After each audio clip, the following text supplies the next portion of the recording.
Europe 1. Avec Axel de Tarlet et une douche froide sur le commerce extérieur.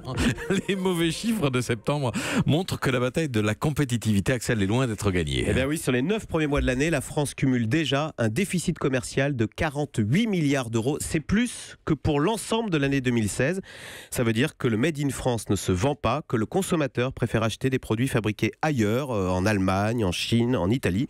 Conséquence de tout ça, nos usines ferment. Pourquoi cette faiblesse persistante de nos entreprises ? Qu'est-ce qui cloche ? Alors, ce qui cloche, ce ne sont pas les très grandes entreprises. Au contraire, heureusement qu'elles sont là. Airbus dans l'aéronautique, Sanofi dans la pharmacie ou LVMH dans le luxe portent notre commerce extérieur. Les grandes entreprises, elles ne sont que 500, réalisent à elles seules 60% des exportations françaises.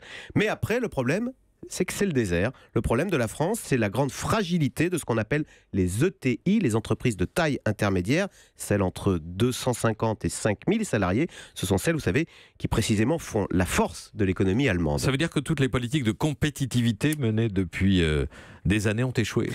Alors justement, c'est là où on peut avoir un espoir, parce qu'à hasard de calendrier, hier l'INSEE a publié un rapport sur la santé de nos entreprises, et les chiffres de 2015 montrent que les mesures de baisse de charges qui ont été engagées sous le précédent quinquennat, eh bien, commencent à porter leurs fruits et se traduisent par une remontée des marges de nos entreprises qui montent de 27 à 29% dans l'industrie. Alors c'est modeste, mais on a inversé la tendance et c'est encourageant parce que vous connaissez la formule.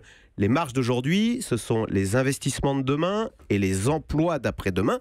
Et bingo, d'ailleurs, de fait, les investissements repartent parce que figurez-vous que l'une des raisons qui explique l'aggravation de notre commerce extérieur dont je parlais, c'est précisément qu'on importe en ce moment davantage de machines-outils allemandes, d'équipements informatiques venus de Chine ou des États-Unis.